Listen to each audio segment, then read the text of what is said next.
Bom dia a todos. Eu estou muito feliz aqui que hoje nós vamos dar um curso de eletroterapia corporal e também vamos falar de alguns recursos que nós iremos usar para o pós-operatório, alguns recursos, né, eletroterápicos relacionados ao pós-operatório. Então, vou compartilhar a tela com vocês do nosso curso. Então, eu sou a professora Letícia Osório, sou fisioterapeuta dermatofuncional, trabalho, né, com essa parte da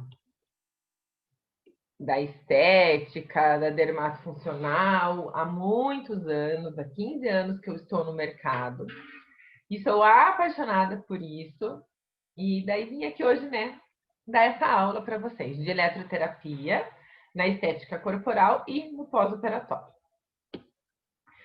Então, a eletroterapia, o que a gente vai ver nesse curso? A gente vai ver corrente russa, a gente vai ver ultrassom, a gente vai ver carboxiterapia e a gente vai ver eletrolipólise. E de bônus, eu trouxe o eletrolifting, eu trouxe também a iontoforese, que é facial, que uma aluna me pediu, e a drenagem linfática no pós-operatório, alguns recursos que a gente pode usar, como que a gente leva o caminho, né, da linfa no pós-operatório. Então, vou falar de correntes de uma maneira geral para a gente dar uma introdução. Então, a gente tem ali até 1000 Hz as correntes de baixa frequência, que são o TENS, o FES, a corrente farádica. A corrente galvânica, as diadinâmicas e as microcorrentes.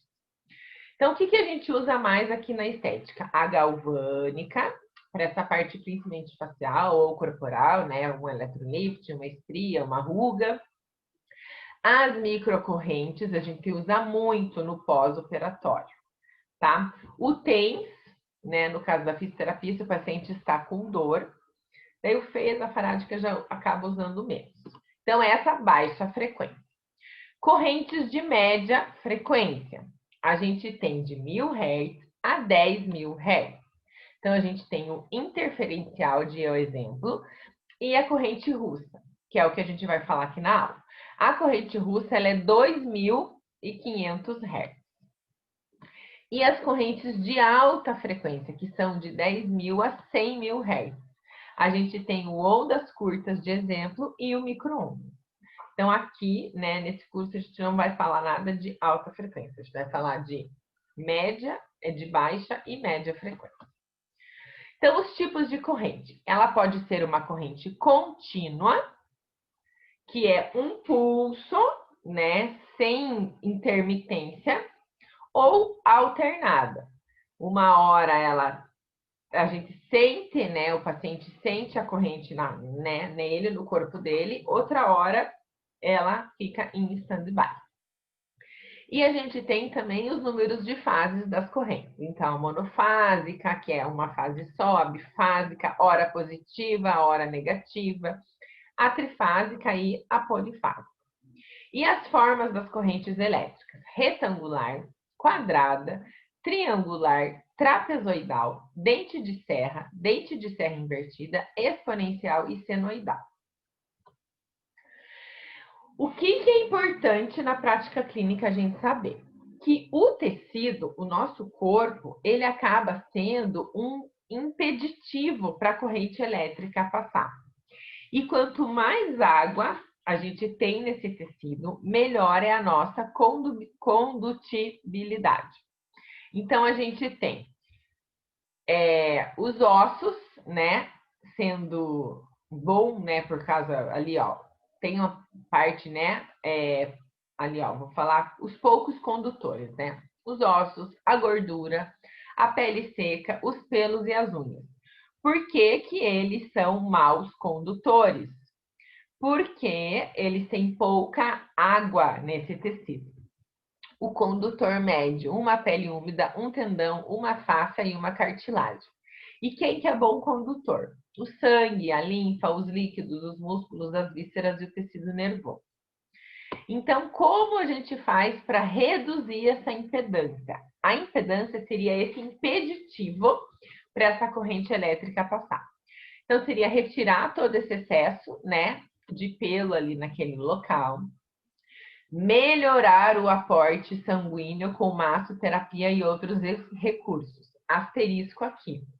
Então, antes de eu fazer uma eletro, seria muito interessante eu fazer alguma coisa que eu melhorasse aquele aporte sanguíneo, porque a gente viu que ali o sangue, né, porque ele é líquido, ele é um bom condutor de eletricidade.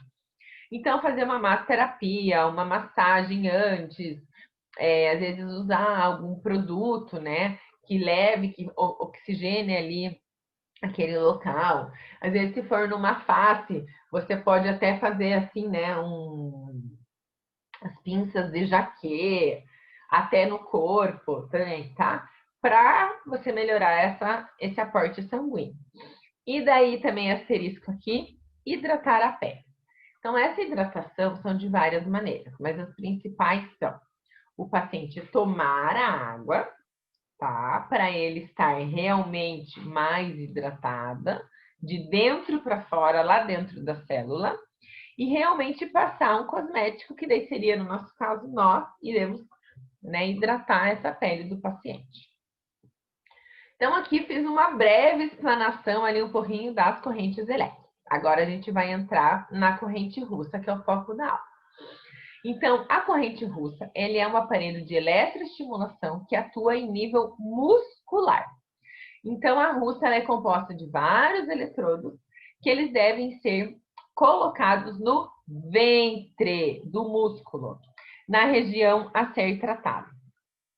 É uma corrente alternada, bifásica, de pulsos retangulares. É uma média frequência, como a gente já viu lá atrás. Por quê? Porque a frequência dela está entre 2.500 Hz. Como que funciona? Ela vai fazer um estímulo, uma contração involuntária do músculo, tá?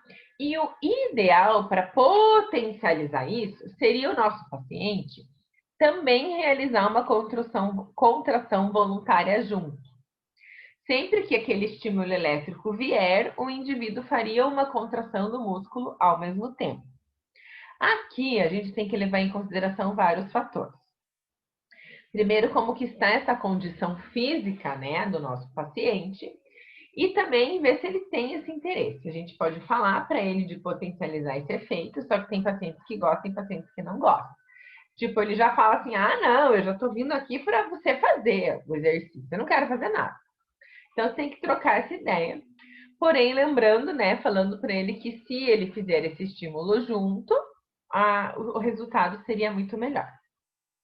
Então, por exemplo, aqui a gente tem, né, uma reabilitação aqui de membro inferior, o eletrodo, né, no quadríceps, e o paciente está fazendo o leg press, o paciente aqui está fazendo a cadeira extensora. Então, tudo isso para voltar mais rápido essa musculatura. Então, a gente vai falar um pouquinho sobre a parte muscular. Então, o tecido muscular, ele consiste em células contráteis especializadas ou fibras musculares que são agrupadas e dispostas de forma organizada. A gente tem dois tipos de estruturas, né? Que são os miofilamentos grossos, que é a miosina, e os miofilamentos mais finos, que são a actina. Então, a actina e a miosina junto, né? Aqui tá mostrando lá o sarcômero relaxado, tá? E aqui a actina miosina quando o sarcômero está contraído. Então, aqui eu só tô, né, mostrando, né? O osso, o tendão, o epimísio, o endomísio, que é a parte de dentro, o fascículo, a fibra muscular, que é bem dentro, né? Aqui os vasinhos sanguíneos, e o perimísio, que é essa parte que protege ali, né? O endomísio, daí o perimísio e por fora o epimísio, que é o que a gente vai falar aqui, dos componentes anatômicos. Então, a fáscia é aquela pelezinha que separa os músculos da pele. Então, por exemplo, se a gente for até comer uma carne, né? A gente vai fazer lá, preparar uma carne para a gente comer. A gente vê aquela pelezinha que tem em cima da carne, aquilo é uma fáscia, tá? O animal, né? A vaca lá, o boi também tem essa fáscia. Então, é aquela pelezinha superficial. Daí tem essa fáscia muscular, que é uma lâmina de tecido conjuntivo mais fibroso que ela está, né, ali abaixo da pele, circulando esses músculos e pode também circular outros órgãos. Também é uma fáscia, um pouquinho mais grossa do que essa outra fasciazinha superficial. O epimídio é a camada mais externa do tecido conjuntivo. Lembra que a gente viu aqui, ó, o epimísio ele circunda todo esse músculo. O perimísio, ele acaba circundando as fibras musculares. Essas fibras elas vão estar dispostas com 10 a 100, né, fibras mais ou menos juntas e vai fazendo os feixes. Estes feixes a gente chama de fascículos. Os fascículos podem ser vistos a olho nu. Então, vamos voltar lá na fotinha, o perimísio está aqui, ó. Vai cobrir, ó, cada fascículo, tá? O fascículo está aqui, ó, essa junção das fibras. E o endomísio é um revestimento do tecido conjuntivo que penetra no interior de cada fascículo e separa as fibras musculares individuais de seus vizinhos. Então, aqui só está mostrando, né? O tendão, o epimísio por fora, lá, cada fascículozinho, o endomísio recobrindo esse fascículo. A gente tem ali, né, o sarcolemma, que é aquela junção das fibras musculares, e bem lá dentro, né, a miofibrila e a actinamiosina, que faz parte do sarcômero, que vai fazer essa contração muscular. É aí que a corrente russa, contrai, né, e estimula. Então, a gente tem musculatura estriada esquelética, que é essa contração, né, voluntária, que a gente pede, né, para o paciente fazer, ou nós mesmos fazemos, né, no nosso dia a dia.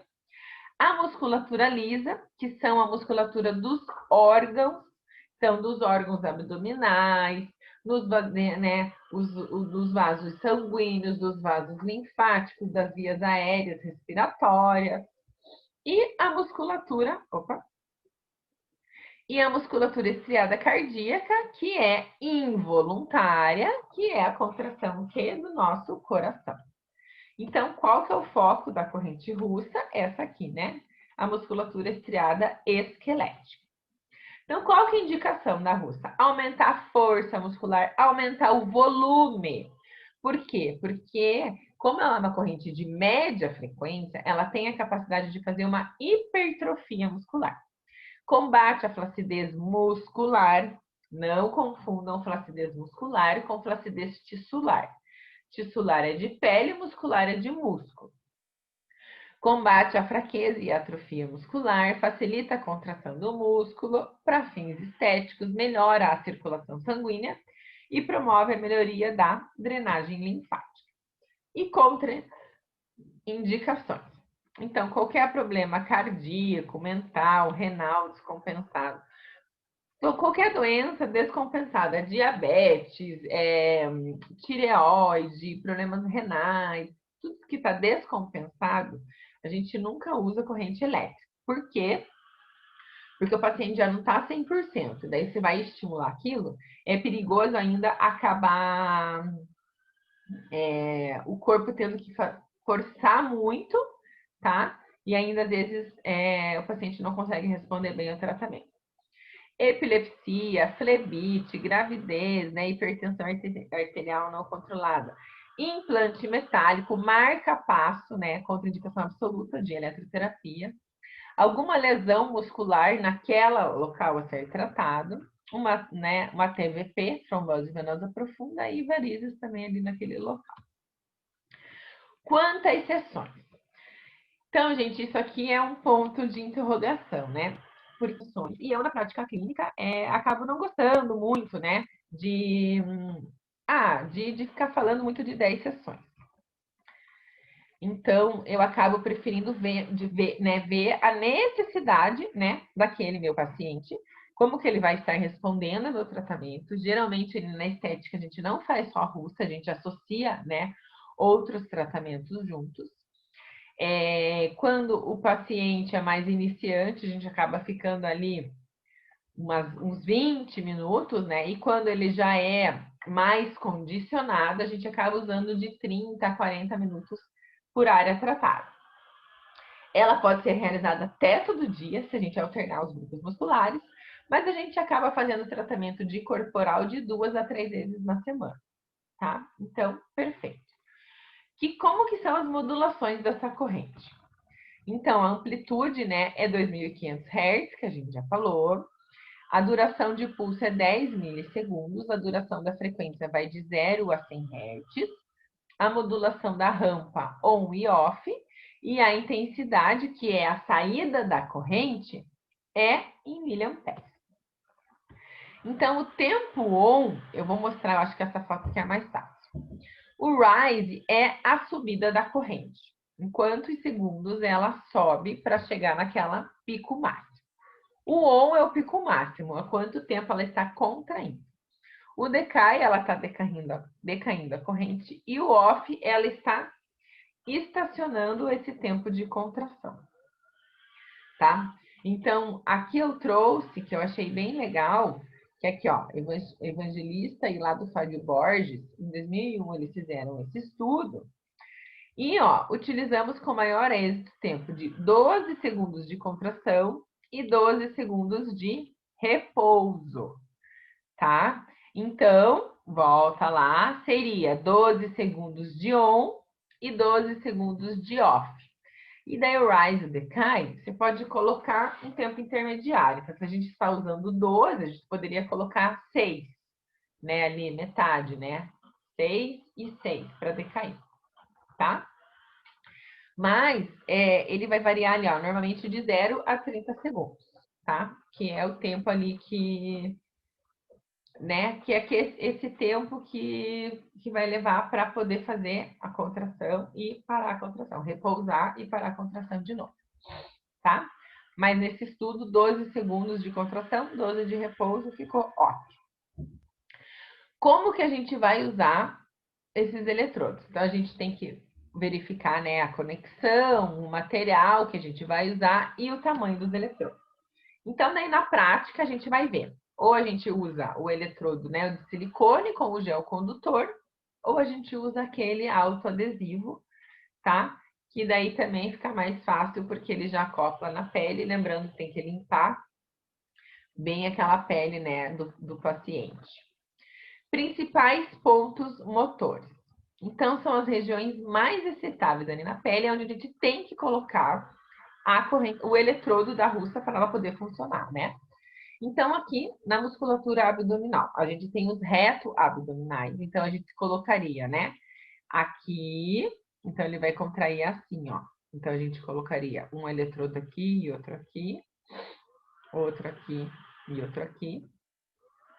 Os piramidais, é mais aqui embaixo, né? O infraabdominal, aqui e aqui. Vocês estão vendo o músculo, né? Vocês vão ver de acordo com a musculatura. Os oblíquos, que seria, né? Os oblíquos dos transversais, a cinturinha. Então, ela fica em diagonal. Então, a gente tem que colocar o eletrodo em diagonal. Tá? Então, ó, é o que está mostrando aqui, ó. Então, aqui e aqui vai contrair. E aqui não aparece, tem um eletrodo lá atrás, que vai contrair aqui. E aqui mais um eletrodo lá atrás, que vai contrair aqui, em diagonal. Então, né, o reto abdominal e os oblíquos. No peitoral, então, se o paciente quer fortalecimento, né, da mama ali, a gente precisa o quê? Como a mama acaba sendo a glândula mamária e mais gordura, então é a musculatura do peitoral que acaba sustentando essa mama. Então, a gente pega ali os pontos, né, aqui, ó, do peitoral. Então, a gente coloca na axila, um pouquinho mais perto da axila, e ou você coloca um pouquinho mais para baixo, ou até aqui, ó, mais para cima, ó. Para fechar, tem que fechar, né? Colocou mais para baixo, porque eu quero esse peitoral aqui, ó, que sustenta a mama mesmo, tá? Então, igual tá ali na fotinha. O trapézio também, se a pessoa tem uma fraqueza, né, na coluna, a gente também pode usar. Então, ou como tá aqui, ou um pouquinho aqui, ó, né, mais superior. Sempre o parzinho, né, para fechar aqui, ó, a musculatura. No supraespinhoso, para fortalecer aqui também postura de ombro. Então, os 2 eletrodos. No tríceps, no músculozinho do tchau, né? Então, a gente isso usa muito também. Então, seria bem aqui atrás.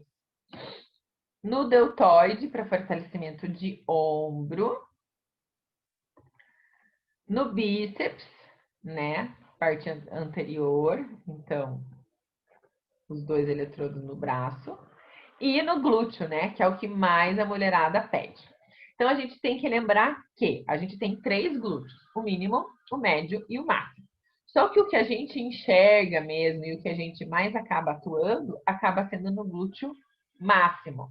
Porque o médio já está mais escondidinho e o mínimo está mais lá dentro, ó. Tá? Então, o que a gente acaba atuando é no máximo. Então, o que a gente precisa saber? Que a musculatura, os feixes do músculo do glúteo máximo, eles são assim, ó. Então, eu vou colocar um eletrodo aqui e ter essa contração. Então, ó, um eletrodo, ó. Calma que esse aqui, ele deve ter algum eletrodo aqui embaixo. Mas vamos se basear nesse aqui, ó. Ó, esse aqui tá bem perfeito, ó. Tá? Aqui. Então, igual tá aqui, ó. Ou aqui pra cá. Esse aqui teria que vir um pouquinho mais pro canto, ó. Aqui pra cá, ó. Vocês estão vendo o feixe do músculo? Então, é esse feixe que a gente precisa. Então, a gente vai pegar aqui o sacro, né? Se basear aqui no sacro, coloca um perto do sacro e coloca um mais, né? Aqui no finalzinho, vamos fazer um desenho aqui, ó. Fazer um desenho aqui, ó. Mas no final do bumbum. Então, um para cá e o outro para cá. Para fazer essa contração bem na fibra muscular. Os isquiotibiais, que é essa musculatura do posterior de coxa. Então, ela é reta mesmo. Então, esse aqui não tem segredo, né? Esse com esse com esse. No tríceps surral, na panturrilha, né? Então, também não tem muito segredo. Ou seria esse com esse aqui grandão, né? E esses dois. Mas eu prefiro fazer igual eles fizeram aqui, ó. Esse com esse com esse. Gente, sempre lembrando que vocês vão colocar, vocês vão pedir para o paciente fazer uma contração e vocês vão analisar se o músculo está contraindo, né, na hora que vocês ligarem o aparelho. Porque às vezes o ponto motor daquele paciente está um pouquinho mais para o lado. Então você vai lá, né, dá um pause no aparelho, muda o eletrodo e arruma. O quadríceps, então, ou você coloca um compridão aqui e aqui, igual naquela primeira foto, ou você pode assim fazer, né, para ele contrair aqui com aqui, ó, tá?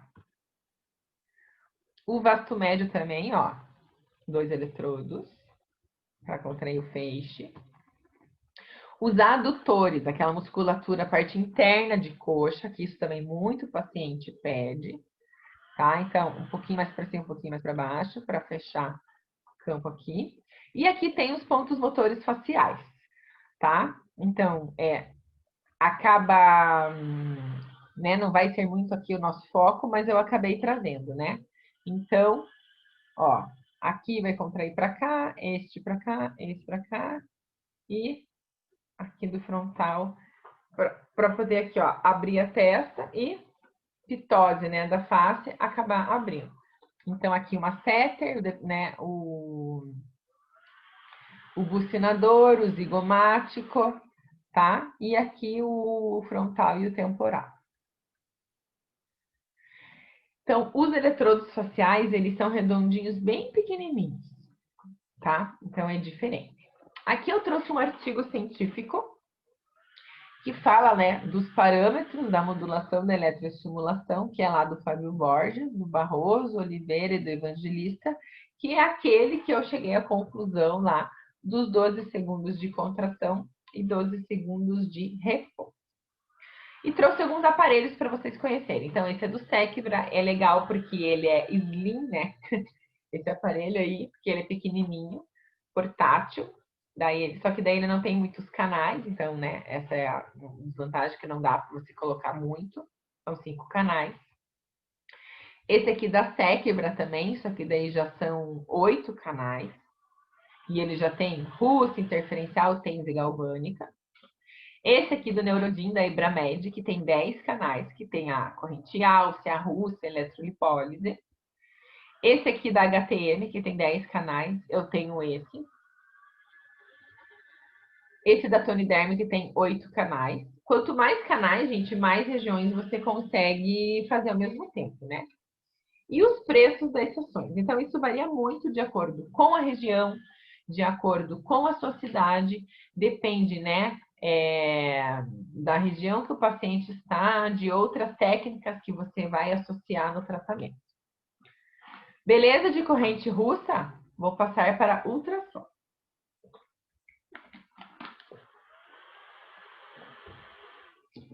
Deixa eu colocar aqui meu fone e ver se altera aqui o meu áudio. Se fica melhor ou pior, daí vocês me dão um retorno. Veja lá, se melhora, se fica mais alto. Ultrassom. Então, o que a gente vai falar de ultrassom? Deixa eu ver aqui. Eu acho que o som tá ok. Você faz um positivo aí pra mim. Ok, som. Não dá para escutar o áudio. Ok, som? Ou era melhor sem? Assim? Melhor sim, prof. Hã? Agora melhorou. Tá, então eu vou ficar sem mesmo, como tá. Então, ultrassom. Então, ele é produzido através de um cristal de quartzo vibrante que contrai sob a influência de uma corrente elétrica. Quando a corrente é desligada, o cristal volta à sua forma original. Então, os tipos de onda, a gente tem as ondas longitudinais, as transversais e as estacionárias. A longitudinal é mais comum, que as partículas se deslocam, né, paralelamente em direção ao som. As transversais, elas são comuns de propagação em meios sólidos, e as estacionárias, elas são refletidas, né, entre os meios que têm uma impedância acústica diferente, por exemplo, como um osso ou como um músculo. Como que é esse meio de propagação? De modo contínuo, que é um módulo só, né, sem parar essa corrente. Esse caso contínuo apresenta efeitos térmicos, como a cavitação. Pulsado. Então, esse pulsado vai variar de 16 a 100 Hz de frequência, de amplitude, com efeitos não térmicos e mecânicos. Então, acaba não fazendo calor e faz efeito mecânico, que seria essa vibração, tá? E efeito da micromassagem, que os gases existentes ali nos tecidos acabam provocando pequenas bolhas de ar que oscilam através da onda ultrassônica, que a gente chama que é o famoso fenômeno de cavitação. Então, fisiologicamente, o que acontece com o ultrassom? O mecânico, aquilo que eu falei, que ele acaba fazendo essa própria vibração, tá? Fazendo um intercâmbio, né? Ali, ó, um intercâmbio de fluidos, daqueles líquidos, favorecendo o processo de difusão e melhorando o metabolismo celular. O efeito térmico é energia térmica, é calor. Então, o calor vai melhorar a circulação sanguínea e o metabolismo celular. E o efeito químico é uma série de reações químicas, como liberação de substâncias vasodilatadoras ou, né, substâncias que desagregam essas moléculas complexas. Por exemplo, ali, né, um adipócito, quando a gente quer em relação à gordura, a parte de fibrose também, né, no pós-operatório. Então, esses 3 efeitos fisiológicos. Os efeitos não térmicos resultantes da cavitação exercem estimulação celular e alternam a permeabilidade da membrana. Então, se eu melhoro essa minha permeabilidade, eu consigo fazer mais trocas das minhas células entre o meio. Já a cavitação instável, que é ruim, ela pode provocar danos nos tecidos, tá? Então, acaba tendo uma ruptura de ar, provocando ali a produção de radicais livres. Por isso que a gente tem que ver, né, se o paciente não tem nada de metal no corpo. E também a gente não pode fazer 20, 30 sessões de ultrassom, tipo, diário, assim, né? A gente tem que dar um intervalo ali entre 1, 2 dias entre as sessões. Faz 20 sessões no máximo, para, dá um tempo. Daí depois volta a fazer. 1 MHz de 3 MHz. De 1 MHz, como vocês estão vendo na foto, ele acaba o quê? Atingindo mais profundo, tá? E o de, né, ali, ó, de 3 MHz, calma que eu tô travando, né? Deixa eu parar aqui. E o de 3 MHz, ele atinge de 1 a 2 centímetros. Então, na estética, a gente usa o de 3 MHz. Pós-operatório, deixa eu parar aqui de compartilhar. Eu vi que eu estou travando. E compartilhar de novo.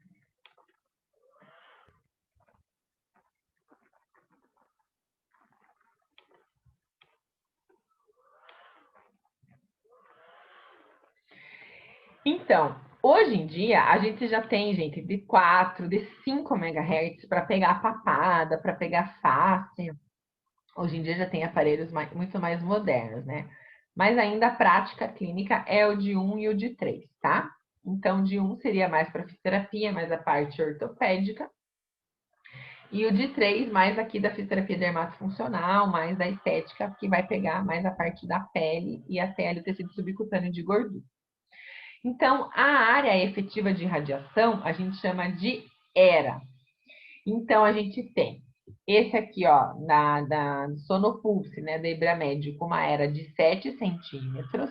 Eu peguei tudo da Ibramed para não ficar, para não dizer assim, nossa, é marca. Não, é o aparelho mesmo. Então, ERA do cabeçote é aquela partinha de metal, essa parte aqui, ó, que entra em contato direto com o paciente. Então, a gente tem uma ERA, né, um menorzinho mais básico de 7 centímetros quadrados. Esse outro aqui também, da Ibramed, esse é o Sonopulse 2 ou 3. Estou conseguindo ler ali. De 10 centímetros de ERA. E esse aqui, o Eco 3 Ultra, então 3 vezes 8, 24. Consegue abranger uma área muito maior. Por que que a gente quer saber essa questão da ERA? Porque o tempo de aplicação está muito relacionado com aquela área a ser tratada, tá? Então, a gente vai pegar a área a ser tratada e vai dividir pela ERA do ultrassom. Então, a gente vai pegar uma área e vai dividir, por exemplo, uma área ali de 8 por 15, daria 120, né? E eu tenho o meu ultrassom mais menorzinho ali, aquele básico. Então, 7 centímetros de ERA daria 17 minutos de aplicação, tá? Se eu for usar, né, o que tem uma ERA maior, eu vou diminuir esse meu tempo. E o que é importante a gente saber também? De acordo com a fase que o nosso paciente está. Então, numa fase subaguda, a gente acaba pegando e colocando essa ERA vezes 1,5. O que eu vou fazer? Eu vou dar uma diminuída naquele meu tempo de aplicação. Numa fase mais crônica, eu deixo exatamente a área dividida pela ERA vezes 1, é o número mesmo. Só que se eu tenho um paciente, né, bem crônico, ou que eu queira um efeito térmico, eu vou fazer essa área dividida pela ERA vezes 0,8. Então, eu vou ter que fazer, vamos dizer, mais tempo do que nessas outras fases, né? Quando eu quero um efeito mais térmico. Então, tempo de aplicação, a gente já falou. Aqui tem muita coisa que depois eu quero que vocês, né? Eu vou passar esse material para vocês leiam com calma. Os efeitos mecânicos das ondas ultrassônicas, tudo isso a gente falou. Agora, o que a gente precisa saber? Do modo pulsado e do modo contínuo. Então, o modo contínuo, eu vou ter esse calor, né? Eu vou estar usando 100% dele. E já no modo pulsado, eu vou fazer aqueles ciclos, né? Lá de 16 a 100 Hz. Então, o pulsado, como ele pulsa, ele manda a corrente e para, manda a corrente e para. Então, o que eu preciso saber? No meu pós-operatório imediato, que eu estou na fase inflamatória, eu vou usar o que, gente? Pulsado. Nunca vou usar o contínuo, porque eu não quero, o paciente já está ali com né, naquela fase inflamatória. Então, eu quero fazer pulsado mesmo, com esse objetivo de fazer o pulso, de não fazer o calor. Usando aqui, estou pensando aqui num pós-operatório de cirurgia plástica, por exemplo, né? Então, a gente vai usar o de 3 MHz, porque eu quero atingir pele. Vou fazer no modo pulsado, com a intensidade de 0,1 a 0,4 watts por centímetro quadrado. Eu quero só essa função mecânica contribuir na vascularização do retalho da lesão, na contração da ferida e na aceleração